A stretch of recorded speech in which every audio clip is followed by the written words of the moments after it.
We grew up, people in Los Angeles, I say we, but people of Los Angeles saw him as kind of a quiet, aloof kid, a superstar.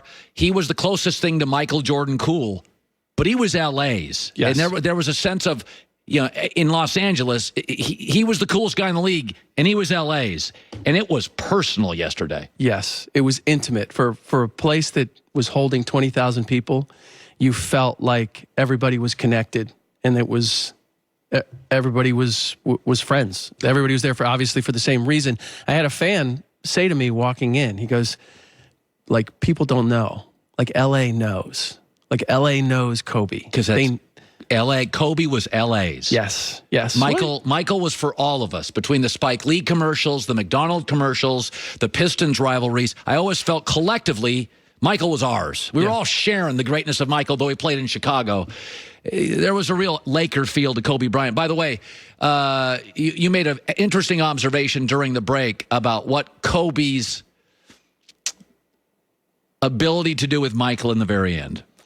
Yes, he made him drop his guard. For the first time, we saw Michael Jordan ever vulnerable. He cried at his Hall of Fame induction, but that was more out of defiance and just dislike that he was having to not be competitive anymore. He was petty at his Hall of Fame speech. He was. I was there. Yesterday he was vulnerable. Yes, he was defiant at his Hall of Fame induction.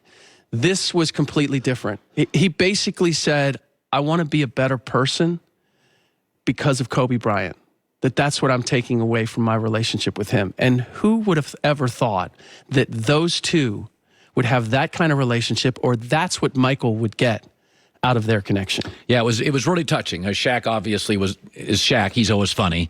But I thought the Michael thing, and to all the people who spoke yesterday, to speak and cry and be vulnerable in front of 20,000 people.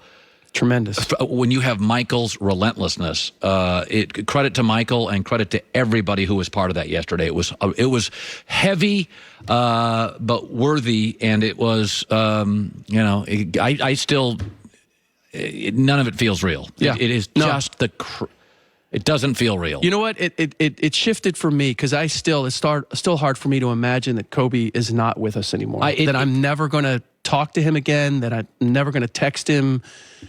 But what yesterday gave me is the realization that he is still here with people. He's living on through other people. Michael Jordan is going to be a different person with Kobe in mind.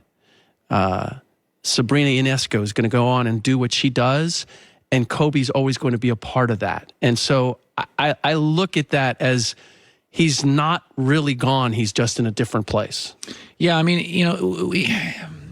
there was an invincibility to Kobe. I think it was magnified with the 60-point game and then winning the Oscar.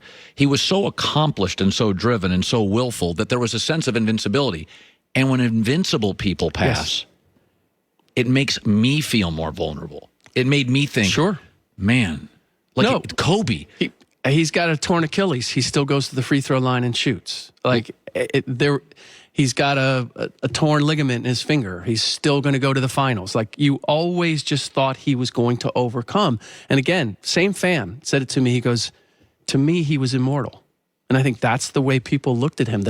He was the last person that you would imagine that would leave us too soon. I read a story yesterday, and I apologize for not giving credit to the writer. It was about what the Laker team planned when they discovered Kobe had passed. Dave McMiniman, thank you, Greg. I am going to name the show after you, the Greg Toohey Show, starting tomorrow. Dave McMiniman wrote, when LeBron found out on the plane, LeBron's like, guys, stop. Kobe who? Yeah. Kobe who died? Right. Like, the players were like, stop.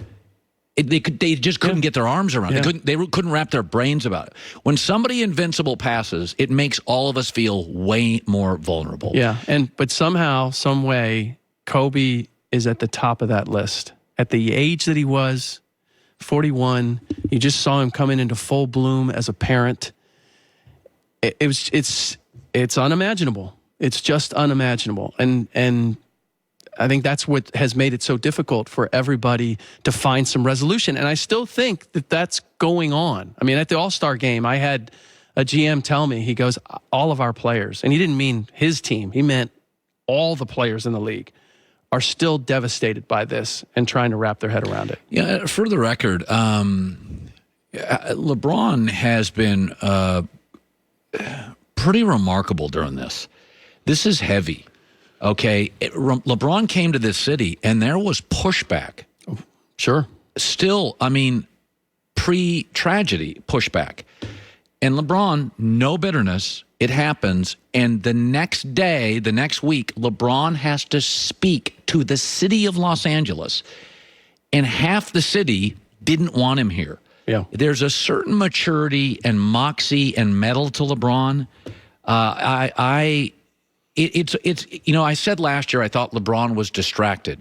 Because of the tragedy, he was forced to be the most focused of his life. And I think LeBron's been terrific during this. I think it's hard. This could easily take an immature team, a young team, a team without resolve. Yeah. You could unravel, Rick, easily. They were already on their way because they've been this from the beginning. They have a lot of big personalities in that locker room. And I credit LeBron. LeBron is as good as anybody in bringing disparate personalities together and making it a team and giving everybody the pecking order. That is one of the elements that is a benefit to them, is that the pecking order with them is clear. It's LeBron, it's Anthony Davis, and it's everybody else fall in line. And you have guys that are grateful that they get to play with LeBron because LeBron can do things for you at a certain point in your career that nobody else in the league can. And he's willing to do that. And then I wouldn't wish this situation on anybody because it was going to take this team one way or the other. It was either going to become a huge distraction and a huge downer, or it was going to be something that was going to lift them even higher. And it looks as if it's the latter. Yeah, they've really played really well. You know, I was thinking about this. The NBA, style matters, flair matters. It's a glamour league, much more than baseball, hockey, or the NFL. It's a glamour league. When you give players something to play for beyond themselves, that's sometimes when special happens. That's what every coach aspires. Because you have the money, you have endorsements, you have minutes, you have all these competitive elements that tear at the fabric of a team. Yeah. And a coach's goal, and this is what, you know, Pat Riley was always great, has always been great. Phil Jackson was great at this. The great coaches get you to believe we're playing for something bigger than any of us. Yeah. And we can only get there if we collectively go for it. Good stuff, Rick Bucher. Appreciate you sharing thoughts on a really tough day yesterday.